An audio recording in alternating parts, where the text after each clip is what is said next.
Hello everyone, how are you?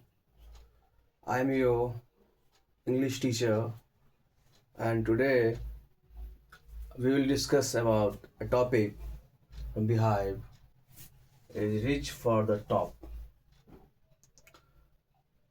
और ये NCERT class 9th का ये टॉपिक है। तो सारे बच्चे अपना बुक निकालेंगे और लाइन बाय लाइन हम लोग उस बुक के द्वारा पढ़ेंगे। टॉपिक का नाम है, चैप्टर का नाम है rich for the top.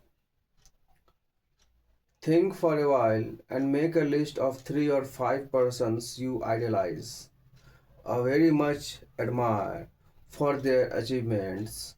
Your idols may be from any spheres of life, sports, medicine, media or art and culture. कुछ देर के लिए सोचिए और 3 से 5 उन लोगों की लिस्ट बनाइए, सूची बनाइए जिनको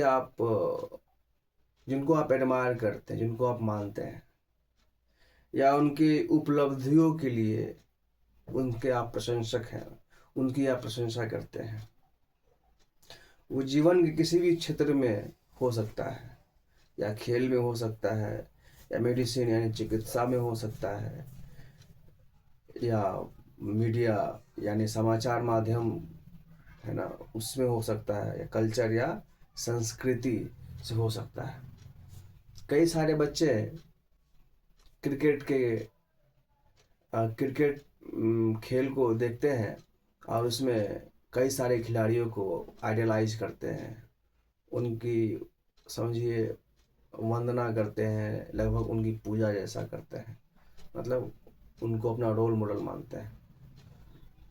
कई सारे कोई डॉक्टर बनना चाहता है तो डॉक्टर को, देश के बड़े बड़े डॉक्टर को वो आइडलाइज करेगा। अगर वो स्पोर्ट्स में जाना चाहता है तो उस पर्टिकुलर स्पोर्ट्स में जो भी पर्सन है उसको वो आइडलाइज करेगा। या वो साइंटिस्ट बनना चाहता है तो साइंटिस्ट को वो आइडलाइज करेगा। इस तरीके से हम देख सकते हैं कि हमारे जीवन में कोई ना कोई आइडल्स होते हैं, कोई ना कोई आइडल होते हैं जिनको हम मानते हैं और उनसे हम प्रेरणा लेते हैं, उनसे हम सीखते हैं और कठिन परिस्थिति में वो हमें उनकी कहानियाँ या उनकी बातों या उनकी लिखी हुई या उनके किए गए कर्म से हमें जो है प्रेरणा मिलती है। आइए हम लोग पढ़ते हैं rich for the top. The only woman in the world who has conquered Mount Everest twice was born in a society where the birth of a son was regarded as a blessing and a daughter, though not considered a curse, was not generally welcome. संसार की एकमात्र औरत जो mount Everest को 2 बार जीत चुकी है, मतलब संसार की एकमात्र वुमेन है जो माउंट एवरेस्ट पे 2 बार वो चढ़ चुकी है ना। उनका जन्म एक ऐसे समाज में, ऐसे सोसाइटी में हुआ था जहाँ पुत्र के जन्म को ब्लेसिंग यानी वरदान माना जाता था, और एक बेटी को है ना, एक बेटी हो जाए तो कोई अभिशाप नहीं, लेकिन इसे जो है सो सामान्यतः जो है उसका वेलकम जो है उसका नहीं होता था लड़कियों के। यानी कि समाज में जो है लोगों की जो चाहत थी वो लड़कों की ज़्यादा थी, लड़कियों की चाहत कम थी कि मेरे घर में जो पैदा हो वो लड़का पैदा हो। When her mother was expecting Santosh, a traveling holy man giving her his blessing, assumed that she wanted a son. और जब उसकी माँ प्रेग्नेंट थी, संतोष की माँ जब प्रेग्नेंट थी, तब एक फ़कीर या जो घूमता हुआ एक साधु जैसा, संत जैसा आदमी घूमता रहता है, वो आए, उन्होंने आशीर्वाद दिया कि तुम्हें बेटा होगा। But to everyone surprise the unborn child's grandmother, लेकिन सबको आश्चर्यचकित करते हुए उस अजन्मे बच्चे की जो दादी थी, who was standing close by, जो उसी के समक्ष खड़ी थी, told him that they did not want a son, उसने बताया कि उसे बेटा नहीं चाहिए। The holy man was also surprised, वह होली मैन जो है, वो संत जो है, वो भी आश्चर्यचकित रह गया। Nevertheless he gave the request blessing and destiny would have it, the blessing seemed to work. Santosh was born to 6 child in a family with 5 sons, a sister to 5 brothers. She was from a small village of जोनियावास इन हरियाणा। और फिर संतोष का जन्म हुआ। वो संतोष का जन्म जो है एज ए 6 चाइल्ड, घर में 6वीं संतान के रूप में हुआ। उससे पहले उसके 5 भाई थे। और संतोष का जन्म जो है हरियाणा के एक छोटे से गांव जोनियावास में हुआ था। The girl was given the name Santosh, which means contentment. But Santosh was not always content with her place in a traditional way of life. लड़की का नाम संतोष रखा गया, जिसका अर्थ होता है संतुष्टि, कंटेंटमेंट। लेकिन संतोष अपने ट्रेडिशनल यानी परंपरागत जीवन के ढंग में अपने स्थान से वो संतुष्ट नहीं थी। जो उसका ट्रेडिशनल वे ऑफ लाइफ था, उसमें जो उसका प्लेस था, उससे वह संतुष्ट नहीं थी। She began living life on her on terms from the start, वो शुरुआत से ही अपनी शर्तों पे अपना जीवन जीना आरंभ किया। वेयर अदर गर्ल्स वोर ट्रेडिशनल इंडियन ड्रेसेस, संतोष प्रीफर्ड शॉर्ट्स। जब अन्य लड़कियां जो है पारंपरिक भारतीय वस्त्र पहनती थी, संतोष को छोटे वस्त्र पसंद आते थे। Looking back, she says now, from the very beginning I was quite determined that if I choose a correct and a rational path, the others around me had to change, not me. वह अपने पिछले दिनों को याद करती हुई बोलती है कि मुझे शुरुआत से ही इस बात का पूरा विश्वास था कि अगर मैं एक सही रास्ता चुनती हूँ, अगर मैं एक तर्कपूर्ण रैशनल रास्ता चुनती हूँ, तो मेरे आसपास रहने वाले लोगों को बदलना होगा, मुझे नहीं। Santosh parents were affluent landowners who could afford to send their children to the best schools, even to the country's capital Delhi, which was quite close by. संतोष के माता पिता एक समृद्ध लैंड ओनर्स थे, भूस्वामी थे।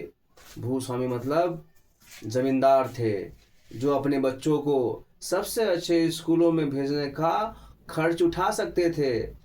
यानी कि देश का जो कैपिटल है, देश की राजधानी दिल्ली के स्कूलों में भी, जो उसके घर के बहुत नज़दीक था, मतलब उसके स्टेट के बहुत नज़दीक था। हरियाणा और दिल्ली जो है वो आपस में ही दोनों जो है कॉमन बॉर्डर शेयर करते हैं। But in line with the prevailing custom in the family, Santosh had to make do with the local village schools. लेकिन परिवार में फैले रीति रिवाजों के अनुसार संतोष को अपने स्थानीय ग्रामीण स्कूल में ही, गांव के स्कूल में ही जाना पड़ा। So she decided to fight the system in her own quiet way when the right moment arrived. इसलिए संतोष ने इस सिस्टम से, इस व्यवस्था से, इस तंत्र से लड़ने का फैसला किया अपने शांत तरीके से सही समय आने पर। And the right moment came when she turned 16. और सही समय आया जब वह 16 वर्ष की हो गई। At 16, most of the girls in her village used to get married. 16 वर्ष की आयु में उसके गांव की ज़्यादातर लड़कियों की शादी हो जाती थी। संतोष पर भी ऐसा ही करने के लिए उसके माता पिता का दबाव था, है ना। तो a marriage as early as that was the last thing on her mind. इतनी जल्दी शादी करना उसके दिमाग में कभी नहीं आया। मतलब अगर कुछ करना था जीवन में तो ये शादी जो है सब मतलब सबसे आखिरी चीज़ होती जो उसको करना था। शादी के बारे में कभी सोचती नहीं थी। She threatened her parents that she would never marry if she did not get a proper education. उसने अपने माता पिता को धमकी दी कि वह कभी भी शादी नहीं करेगी यदि उसे उचित शिक्षा नहीं प्राप्त होगी। She left home and got herself enrolled in Delhi. She left home and got herself enrolled in a school in Delhi.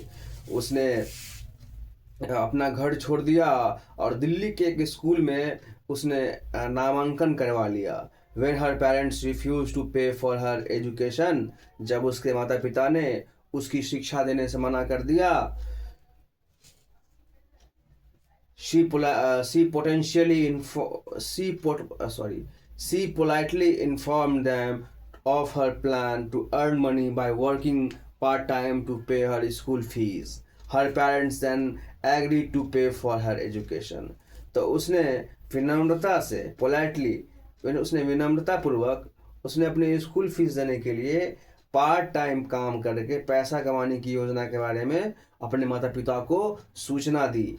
जब उसके माता पिता ने इस बात को सुना कि जब मैं इसे पैसे नहीं दूंगा तो ये पार्ट टाइम काम करेगी, पार्ट टाइम जॉब करेगी, तो उन्होंने संतोष को पैसे देने से मना नहीं किया। वो सहमत हो गए, एग्री हो गए, चलो मैं तुम्हें पैसे देता हूँ। Wishing always to study a bit more, and with her father slowly getting used to her urge to more education, Santosh passed the high school examination and went to Jaipur. She joined Maharani College and got a room in Kasturba Hostel. Santosh remembers Kasturba Hostel faced the Aravali Hills. I used to watch villagers from my room going up the hills and suddenly vanishing after a while. One day I decided to check it out myself. I found nobody except a few mountaineers. I asked if I could join them. To my pleasant surprise, they answered in the affirmative and motivated me to take to climbing. थोड़ा और पढ़ने की इच्छा उसके मन में हमेशा होता था और उसके पिता के धीरे धीरे उसके ज़्यादा शिक्षा की इच्छा के अभ्यस्त होने पर संतोष ने उच्च विद्यालय परीक्षा को पास किया। उसके माता पिता भी समझ गए थे इसे ज़्यादा पढ़ने का इच्छा है, तो वो भी जो है उन्होंने बोला ठीक है, तुमको जो करना है तुम अच्छे से पढ़ो। तो वो जयपुर चली गई और जयपुर में उसने महारानी कॉलेज में प्रवेश लिया और कस्तूरबा हॉस्टल में एक कमरा लिया। संतोष याद करती है कि कस्तूरबा हॉस्टल के ठीक सामने अरावली हिल्स जो है वो फेस होता था, उसके विंडो से उसे दिखता था अरावली हिल्स, है ना। और वहाँ पे लोग जो हैं इस पर्वत पे लोग चढ़ते थे और अब एक समय ऐसा आता था कि वो लोग उसके नज़र से ओझल हो जाते थे, गायब हो जाते थे। तो एक दिन संतोष ने सोचा क्यों ना मैं खुद ही जा कर के इसको चेकआउट करूं, ये हिल के बारे में थोड़ा पता करूं, थोड़ा हिल क्या है। उसको माउंटेन जो है, वो पहाड़ जो है उसको अपनी ओर आकर्षित करता था। संतोष जो है उसको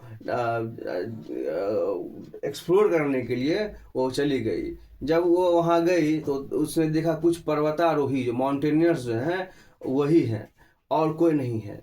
तो वो पूछी क्या मैं अभी आप लोगों के साथ शामिल हो सकती हूँ? तो उन्होंने जो है सो बोला हाँ तुम मेरे साथ आ सकती हो। इस तरीके से उसे चढ़ाई करने के लिए उसे प्रेरणा मिली उन ग्रुप ऑफ माउंटेनियर्स से। Then there was no looking back for this determined young girl. उस दिन के बाद से इस दृढ़ निश्चय लड़की ने कहीं पीछे मुड़ के नहीं देखा। She saved money and enrolled in a course at Uttarkashi's Nehru Institute of Mountaineering. उसने कुछ पैसे जमा किए और उत्तरकाशी के नेहरू इंस्टीट्यूट ऑफ माउंटेनियरिंग मतलब नेहरू पर्वतारोहण संस्था के एक कोर्स में प्रवेश ले लिया। नेहरू पर्वतारोहण संस्थान के एक कोर्स में प्रवेश ले लिया। My college semester in Jaipur was to end in April, but it ended on the 19th of May, है ना। अ, जयपुर में मेरे कॉलेज का सत्र अप्रैल में समाप्त होना था, परंतु यह 19 मई को समाप्त हुआ। and and I was supposed to be in Uttarkashi on the 21st, so I did not go back home. Instead, I headed straight for the training. I had to write a letter of apology to my father, without whose permission I had got myself enrolled at Uttarkashi. और मुझे 21 मई को उत्तरकाशी में जाना पड़ा। जयपुर में मेरे college का सत्र अप्रैल में समाप्त होना था, है ना, सेमेस्टर जो होता है, परंतु ये 19 मई को समाप्त हुआ। डेट थोड़ा अप्रैल से मई में चला गया, अप्रैल से मई में चला गया। 19 मई को जो है वो समाप्त हुआ और 21 मई को उसको उत्तरकाशी में होना था, इसलिए वो घर वापस नहीं गई।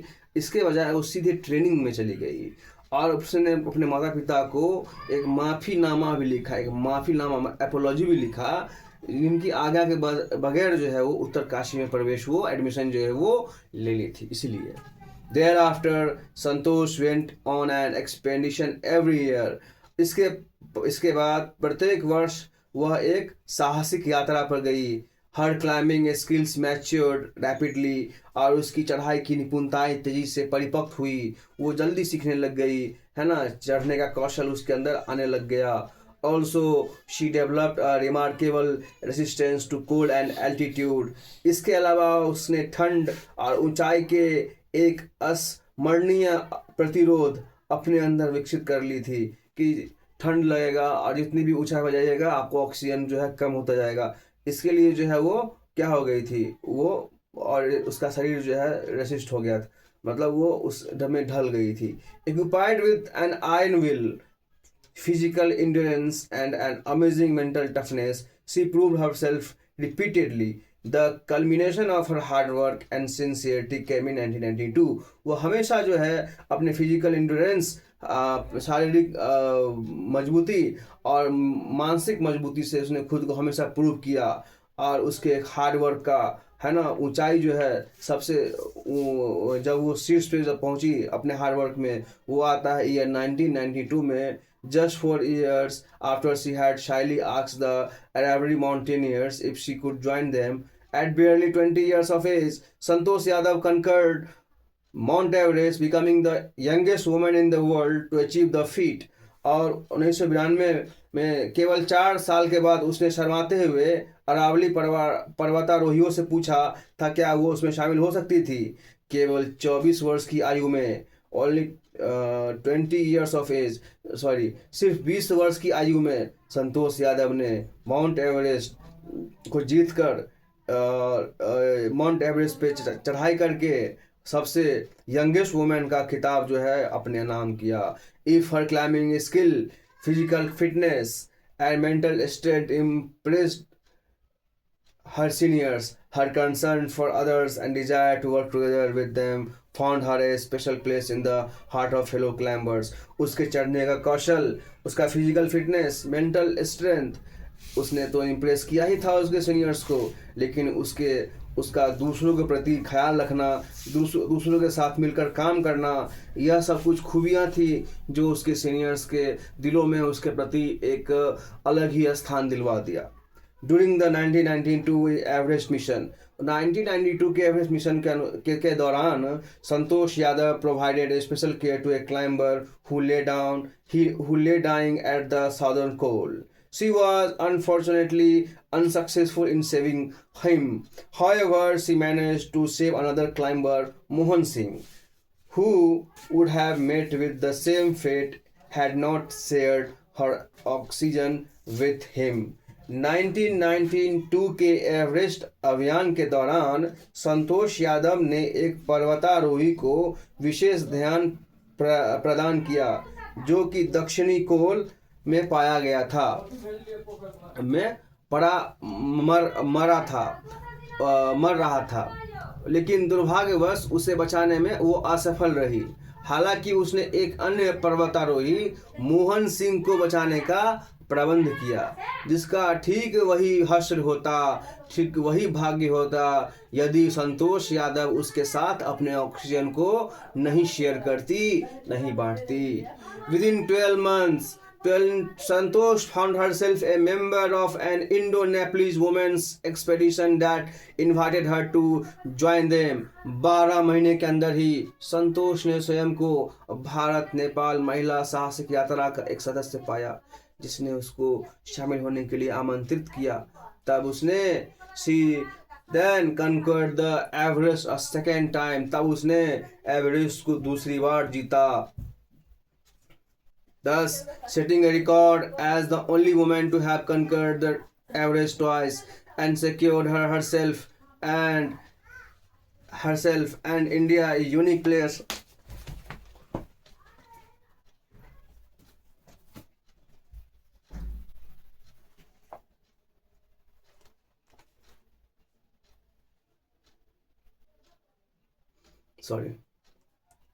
She then conquered the Everest a second time, thus setting a record as the only woman to have conquered the Everest twice and securing for herself and India a unique place in her annals of mountaineering. In recognition of her achievements, the Indian government bestowed upon her one of the nation's top honor, the Padma Shri. और Everest को दूसरी बार जीता। इस प्रकार से Everest को 2 बार जीत चुकी महिला होने का रिकॉर्ड स्थापित किया और पर्वतारोहण के इतिहास में स्वयं और भारत के लिए एक अद्वितीय स्थान प्राप्त किया। उसकी उपलब्धियों को पहचानते हुए भारत सरकार ने उसे राष्ट्र के सबसे ऊंचे सम्मानों में से एक पद्मश्री दिया। Describing her feelings when she was literally on the top of the world, Santosh has said, "It took some time for the enormity of the moment to sink in. Then I unfurled the Indian tricolor and held it up aloft on the roof of the world." जब वो शाब्दिक रूप से संसार के शिखर पर थी तब वो अपनी भावनाओं को बताते हुए संतोष कहती है, जब वो माउंट एवरेस्ट पर थी तो वो अपनी फीलिंग्स को संतोष हैदर बताती है कि वो बहुत महान क्षण को समझने में उसे कुछ समय लगा। उसे विश्वास नहीं हो रहा था कि मैं वाकई यहाँ पे तक पहुँच गई हूँ। उसे कुछ समय लगा समझने के लिए। तब मैंने भारतीय तिरंगे को खोला और इसे ऊंचा उठाए रखा संसार की छत के ऊपर। It was truly a spiritual moment. यह एक बहुत ही भावना अवर्णनीय है ना, इसको वर्णन नहीं किया जा सकता है ना। I felt proud as an Indian. मैंने वास्तव में एक भारतीय होने के नाते गर्व महसूस किया है ना। ये स्पिरिचुअल मोमेंट था, आत्मिक क्षण था, मतलब उसका खुद से ही जो है सो जुड़ाव हो गया था और उन्होंने भारतीय होने पर गर्व महसूस किया। Also a fervent environmentalist, Santosh collected and brought down 500 kilograms of garbage from the Himalayas. पर्यावरणविद होने की एक शक्तिशाली और गंभीर भावना के कारण संतोष के 500 किलोग्राम गंदगी को हिमालय से इकट्ठा किया और नीचे ले आई। उसने माउंट एवरेस्ट को साफ भी किया। लगभग 500 किलो कचरे उसने नीचे उतारे। तो हमने देखा इस तरीके से कि on the top Santosh Yadav का जो पार्ट था इस तरीके से ख़त्म हुआ। और हम लोग नेक्स्ट पार्ट में देखेंगे मारिया शरापोवा के बारे में। हालांकि दोनों चैप्टर ये ऑन द टॉप जो है पार्ट 1 और पार्ट 2 आप समझ सकते हैं, इस तरीके से ऐसा करके दिया हुआ है। इसमें जो है पहले पार्ट में आप संतोष यादव के बारे में पढ़े, सेकेंड पार्ट में मारिया शरापोवा जो टेनिस की बहुत बड़ी खिलाड़ी थी उसके बारे में पढ़ेंगे। और कहीं ना कहीं यह चैप्टर जो है वो वुमेन का जो एम्पावरमेंट है उसको दर्शा रहा है कि वुमेन जो है किसी भी क्षेत्र में पुरुषों से कम नहीं है, इस चीज़ को वो दर्शा रहा है। और उम्मीद है कि आपको यह लेक्चर, आपको यह एक्सप्लेनेशन सब पसंद आया होगा। और मिलते हैं फिर हम लोग फिर अपने नेक्स्ट वीडियो में। तब तक के लिए टेक केयर।